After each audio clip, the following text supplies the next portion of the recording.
Buenas noches mis queridos socios de aprendizaje. Estamos aquí en nuestro seminario de los días miércoles.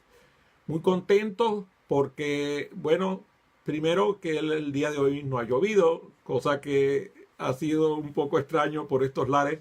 Como saben, por aquí los huracanes están haciendo estragos, pero gracias a Dios aquí en mi casa no se ha sentido solamente la lluvia. Bueno, estoy dándole la bienvenida a Francisco Muset y a mi querido Lelio Oscar Mililich allá en Argentina. Francisco está en Quito, Ecuador, ya se me olvidó dónde estaba mi querido Francisco. Virginia Yepes, bueno, están todos sumándose ya, vamos empezando en un minuto nuestra sesión, pero quise entrar para saludar mi querido Roger Hernández allá en la ciudad de Caracas. Por el lado del Instagram empezaron ya a aparecer algunos de mis socios de aprendizaje maravillosos. Lorena Saá desde Quito, Ecuador.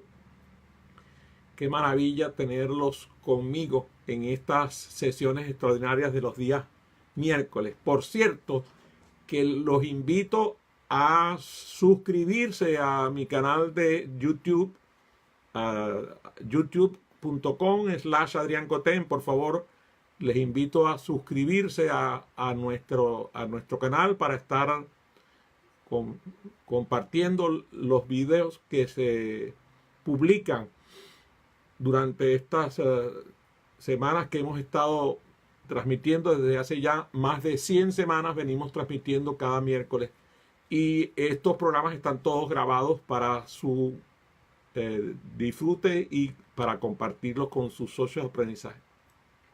El día de hoy queremos conversar con ustedes al respecto de un tema que me resulta maravilloso, que es aprender a aprender. Aprender a aprender. Es una estrategia de aprendizaje. Y es el moto, por cierto, de las estrategias de aprendizaje como países de la Unión Europea. Mi querido Lelio Oscar Mililich allá en Argentina, qué gusto. No tienes idea de los recuerdos maravillosos que guardo sobre nuestros compartires tanto en Argentina como en otros lugares donde nos hemos conseguido. Bueno, entonces les decía que el aprender a aprender pues es el tema de hoy. Y la pregunta que yo les hago, a ver, ¿qué aprendieron hoy? ¿Qué aprendieron hoy? ¿Qué cosa fue lo novedoso que vino a sus vidas el día de hoy? ¿Qué cosa interesante, qué conocimiento, qué habilidad, qué actitud, qué valor los acompañó hoy en su vivir? Comenten, por favor, por las vías que ustedes deseen, comenten a ver qué fue eso nuevo que aprendieron. Y entonces viene la segunda pregunta, que es ¿qué crearon hoy? ¿Qué crearon hoy? No solamente qué crearon, sino qué innovaron. Porque a veces no creamos, pero innovamos. Algunas personas dicen que todo lo que hay bajo el sol ya fue creado. Yo creo que no. Yo creo que cualquier creación, incluso una recreación, es una creación en sí misma, y eso es una maravilla pensarlo. Entonces piensen, ¿qué fue lo que ustedes crearon hoy? ¿Qué vino a su mente, o qué realizaron con sus manos, o qué nuevo valor pusieron en marcha para decir que hoy lo crearon? Por ejemplo, hoy mi esposa agarró un libro que estaba desechado en una tienda, estaba totalmente ya deshecho, y con las hojas del libro preparó una decoración preciosa de otoño. aquí estamos ya entrando en esa estación del año y preparó una decoración extraordinaria, muy bella ahí en la sala de nuestra casa. Ojalá que ella me permitiera tomarle una foto, pero no lo hace porque dice que no está listo. Yo la verdad no noto que le falta, pero ya como está, a mí me resultó perfecta y maravillosa. Lo creó de la nada, o sea, prácticamente, imagínense, realizó esta decoración con las hojas de un libro que estaba destruido. Y ella hizo este arreglo que luce hermosísimo, como si costara mucho dinero para comprarlo como decoración. Yo estoy seguro que si yo hubiera ido a una tienda y hubiera visto ese decorado, lo hubiera pensado comprar para mi esposa, porque sé que le gustan los detalles así que se exhiban. Entonces ella hoy creó esa decoración de la nada, o sea, con solo desechos. Todo lo que usó ahí fue reciclado, fueron desechos. Y resultó esta obra maravillosa de parte de mi querida Iris. En el caso tuyo, ¿cuál fue la creación que hoy realizaste? Por ejemplo, ¿qué acciones inteligentes emprendiste hoy? ¿Qué fue eso en términos de actuación o en términos de pensamiento? ¿Qué fue lo que tú hiciste hoy que te resulta novedoso? Por ejemplo, Eduardo me saluda y eso ya para mí es una novedad porque hoy no me había saludado. También Virginia me saluda y también me agrada que Virginia Yepes me salude porque ella hoy no me había saludado. Y así van sumándose a estas sesiones personas, por ejemplo, mi querida Olga Flores, que por cierto es de Guatemala y aunque creo que ahorita no está en la ciudad de Guatemala, sino en la ciudad de Maracaibo, pues cada vez que voy a Guatemala la recuerdo con mucho cariño porque nos tenemos mucho afecto. Entonces, el día de hoy, ella creó un espacio emocional en mí, que es el espacio emocional de la creación de la amistad.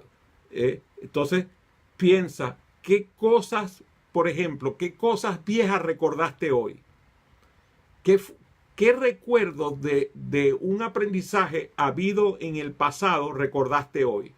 ¿Qué escena de tu vida anterior recordaste hoy? ¿Y qué revisaste hoy de lo que tú has hecho en la vida? Por ejemplo, ¿qué cosas revisaste hoy? Cuando empezamos a hacer ese proceso de revisar qué fue lo que emprendimos, cuáles fueron las cosas nuevas que aprendimos, cuáles son las cosas viejas que recordamos, cuáles fueron las cosas que ocurrieron que revisamos. Cada vez que hacemos eso, aprendemos a aprender. Pero uno de los actos más vitales en esto de aprender a aprender es que enseñaste a alguien hoy. Y por eso me encanta cuando se conectan nuestros socios de aprendizaje por las diferentes plataformas, porque me doy cuenta de la cantidad enorme de facilitadores que están allá afuera, que están colaborando en el aprendizaje de otros. Cuando reviso las redes, el LinkedIn o el Twitter o el Pinterest o el Instagram o el Facebook, me doy cuenta de la cantidad de personas que están colaborando en el aprendizaje de otros. Y el ser facilitador, claro que colabora con ese proceso de educar a otros, pero es que a veces ni siquiera estamos hablando de personas que se han formado como facilitadores, sino simplemente gente que tiene interés de compartir lo que aprendió y lo hace enseñando a otro. Y ahí está parte del éxito del aprender a aprender, en colaborar en el aprendizaje de otro. Un gran saludo también para ti, mi querido Edgar Ameliash, allá en Panamá. Por ejemplo, yo tengo la costumbre de guardar las notas de los eventos a los cuales voy. Incluso a veces tengo mis cuadernos con las notas que tomaba cuando estaba en el bachillerato o en la universidad o a los cursos que asistí, y mi esposa me dice, pero ¿por qué guardas tanto esas notas? Y resulta que a veces me sorprendo de leer las notas que tomaba ante determinadas materias, determinados aprendizajes. Muchos de mis artículos que publico hoy tienen que ver con esas notas, porque algunos de esos aprendizajes fueron trascendentales en mi quehacer y en mi vida. Entonces, cuando yo comparto con mis socios de aprendizaje, yo comparto lo que a mí me ha tocado aprender como experiencia personal. O sea, es mucho más poderoso el compartir una experiencia que me ha ido acompañando durante décadas. Imagínense, yo terminé mi bachillerato en el año de 1969, allá en la ciudad de Maracaibo, en el Colegio Gonzaga. Había estudiado 11 años con jesuitas y tengo recuerdos, pero muy, muy latentes el día de hoy, que permanecen en mi memoria de esa experiencia. En estos días, por cierto, que uno de mis maestros más queridos, el padre Franco, José María Franco, un amigo me mandó una nota diciendo que cumpliría 90 años el día de uno de estos días de esta semana. Y yo recuerdo la cantidad de cosas que aprendí con el padre Franco. Esas notas que yo tomaba, por ejemplo, en los ejercicios espirituales, para mí son de un gran valor. Algunas de ellas las he llevado a digital, otras no. Otras las conservo manuscritas. Entonces yo te recomiendo tomar notas. A veces, bueno, con estas herramientas de las tabletas, de los computadores, de los teléfonos inteligentes, mucha gente toma notas de carácter digital.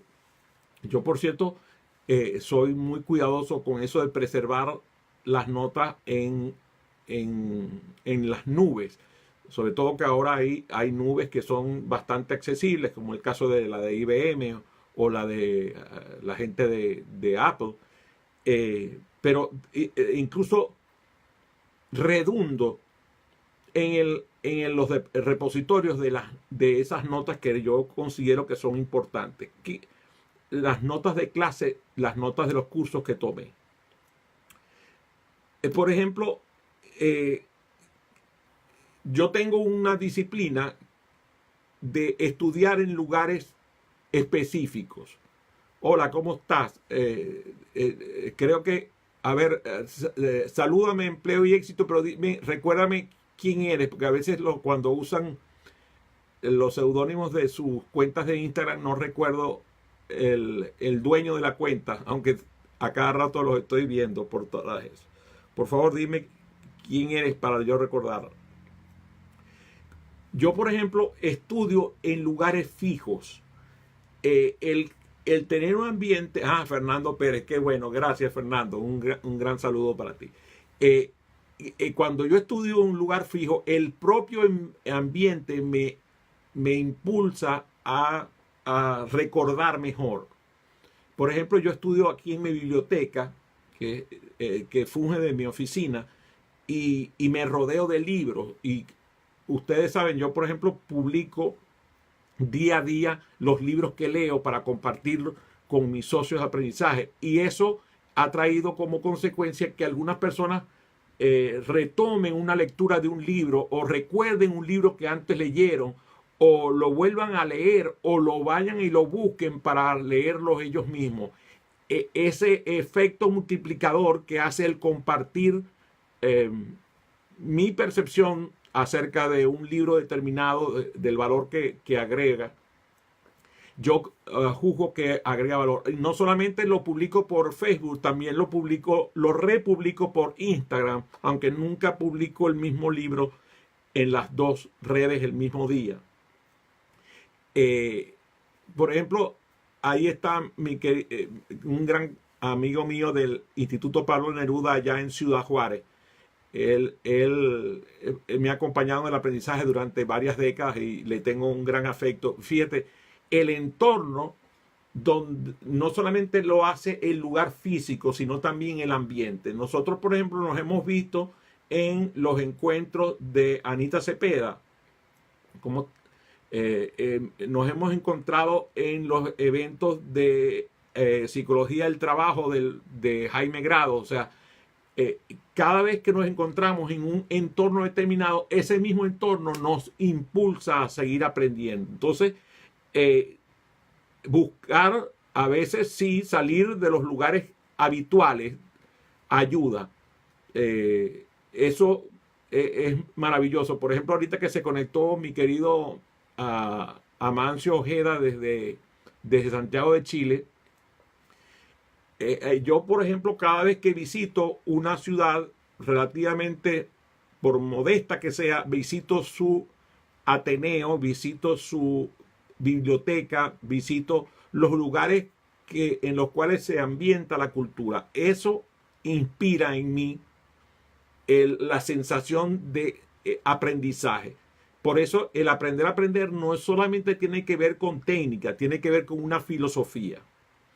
La filosofía de aprender a aprender es tal cual, así es, la filosofía de aprender a aprender. También existe, claro, saludos. Felipe, no lo nombré, me está reclamando de forma indirecta que no lo nombré por su nombre, sino que nombré su institución. Está bien, Felipe. Pero tú sabes que te tengo en el corazón, siempre te llevo con mucho cariño. Entonces, esa filosofía, por ejemplo, que compartimos quienes estamos en estas plataformas en este momento, como Luis Rodolfo Sánchez, por ejemplo, que creo que está en Perú ahora, o Verónica Valencia, que también está conectada. Fíjate, esa actitud de estar compartiendo aprendizaje hace que el aprender a aprender se instale en nosotros como una estrategia permanente. Por ejemplo, cuando yo estoy estudiando, busco no distraerme. Y por eso consigo lugares que me protejan, que me abstraigan del ruido que me rodea. Sobre todo de distractores, así como televisores o radios o cosas por el estilo. Claro, Eduardo, sí.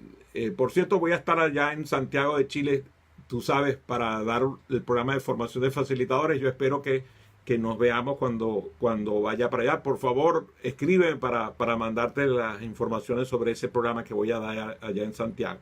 Entonces, como les digo, yo hago mi mejor esfuerzo para evitar distracciones y me enfoco en lo que estoy haciendo. Eso hace que sea muy eficiente a la hora de aprender, sobre todo porque hay tanto por aprender. Claro, también hay mucho por hacer, entonces por lo tanto tengo que salirme de ese lugar en el cual estoy protegido para poder ejecutar lo que voy aprendiendo y convertirlo en acciones educativas. Pero bueno, en este caso hay cosas que yo no hago para aprender a aprender. Por ejemplo, yo no subrayo libros. Nunca lo he hecho. No subrayo libros. Tomo notas al margen en libretas que están fuera del libro. No tomo notas ni en el libro, ni subrayo el libro, ni remarco el libro. ¿Por qué? Porque como se habrán dado cuenta, a mí me gusta leer y releer los libros. Cuando hago eso de subrayar, a la hora de volver a leer el libro, mis ojos tienden a ir a leer los párrafos de la misma manera que lo leí cuando lo leí la primera vez. Y entonces pierdo la novedad. En cambio, hay libros que yo he leído 20, 30, 40, 50 veces.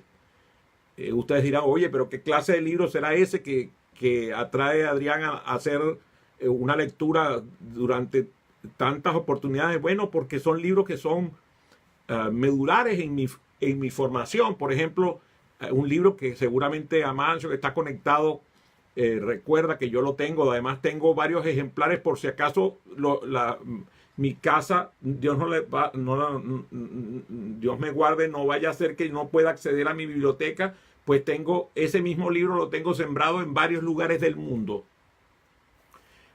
Se lo he incluso regalado a amigos míos, le he dicho, por favor, cuídamelo, porque si en algún momento me pasa algo a mi ejemplar, tengo que acceder a ese ejemplar tuyo. Así, y tengo identificados los libros que tengo. Este libro se llama La Docta Ignorancia, de Nicolás de Cusa. Es un libro escrito en 1498.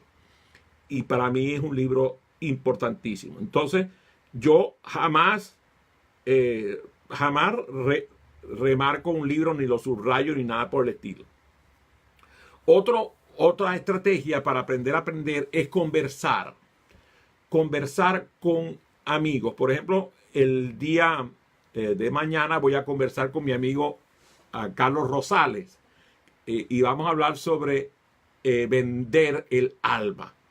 Mañana vamos a hablar sobre vender el alma o vender con alma. ¿Cuál de los dos me la compran? ¿El vender el alma o vender con alma? Entonces mañana a esta misma hora, 7 de la noche, voy a conversar con Carlos Rosales, el extraordinario autor del bestseller Personas compran personas.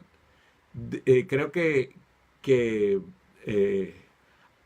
Carlos va a estar en Guatemala, si no me equivoco. Dice Amancio, es así, sé del impacto de ese libro en ti. Bueno, no solamente el impacto, sino la permanencia de los mensajes de Nicolás de Cusa en mi quehacer y en mi pensar. Gracias, Amancio. Entonces, mañana los estoy esperando en esa conversación con Carlos Rosales. Si van a estar, por favor, marquen ahí un corazoncito en Instagram o en Facebook para estar sabiendo que ustedes nos van a acompañar en esas sesiones. Mira que Instagram y Facebook le toman muy en cuenta el tema de los corazoncitos y de marcar que me gusta y cosas por el estilo. Entonces les decía que yo prefiero tomar breves notas en libretas laterales en vez de subrayar los libros. Conversar con compañeros de clase, conversar con otras personas, con otros colegas profesionales que son de la misma área, o conversar con gente de todas las áreas posibles. Ya, por ejemplo, el día sábado voy a conversar con Simón Irauquín, el Leader in the Mirror, así se llama su cuenta, Leader in the Mirror, seguido por miles. Leader in the Mirror. Vamos a hablar sobre el liderazgo. Entonces, ya es el tercer programa que hago con Simón Irauquín los sábados a las 9 de la mañana. Por favor, los espero. Otra cosa es hablar con maestros, con docentes, con profesores, con expertos. Esa búsqueda de conversar con gente mucho más sabia, gente que conozca de temas que yo no tengo la menor idea. Y me encanta cuando me pasa. Por ejemplo, me pasa mucho con Mario Livio, un extraordinario... bueno, yo no sé ni cuántas carreras tendrá Mario Livio, pero por favor búsquenlo. Mario Livio, síganlo por sus cuentas, es extraordinario. Él habla mucho sobre la razón áurea y sobre el espacio. Tiene temas inagotables, porque además le encanta el arte. Mario Livio, extraordinario personaje. Eso de conversar con maestros, con sabios, es una estrategia para aprender a aprender. Lo mismo es que conversar con estudiantes. Y fíjense, yo cuando voy a lugares, a casas de estudio, me tomo el tiempo de conversar con los estudiantes. Y Amancio, que está conectado desde Santiago, ha estado conmigo en eventos y él se da cuenta que yo prefiero, cuando estamos en los eventos, conversar con estudiantes y conversar con otros personajes que a veces pueden ser muy importantes. A ver qué dice Germán Montero, un libro maravilloso. ¿Qué me dices con eso? A ver qué será lo que me está queriendo decir con eso, Amancio. Por favor, aclárame. Es un comentario de Germán Montero acerca de la docta ignorancia. ¿Será ese lo que me está queriendo decir? Entonces, ahí yo me doy cuenta de cuál es la configuración mental que yo tengo, sobre todo cuando tengo permeabilidad para escuchar a otros, para sentir como otros, para percibir el mundo observado desde otros puntos de vista. Eso es extraordinario y tiene que ver con el aprender a aprender. Yo pregunto, ¿por qué nosotros procrastinamos? ¿Por qué posponemos? Es una pregunta que me hago. Y me doy cuenta de cómo la procrastinación afecta la resolución de los problemas de la vida. Y también tiene que ver con el aprender a aprender. Cuando tú aprendes a aprender, aprende a darte cuenta de las consecuencias de posponer. A ver qué dice Amancio, hablando de sabios. Ah, claro, hablando de sabios. Germán Montero, mi querido, ¿cómo se llama? Ciudadano del mundo. Extraordinario personaje. Que por cierto, aquellos que disfrutan de las lecturas sobre Venezuela, cuando él escribe sobre los pueblos de Venezuela, eso es simplemente imperdible. Hay que buscarlo, por favor. Busquen su blog sobre los pueblos de Venezuela. Extraordinarias publicaciones tiene mi querido Germán Montero, el ciudadano del mundo. Si yo paso la mayor parte del tiempo de mi vida postergando, entonces, ¿quién va a estudiar con un enfoque de soluciones? Al contrario, en vez de postergar, y yo se lo decía hoy a un estudiante de estos que vienen a estudiar conmigo aquí en mi casa en Germantown, Maryland, yo le decía que yo me daba cuenta cuando estaba postergando porque me ponía a arreglar los libros, a ordenar las repisas.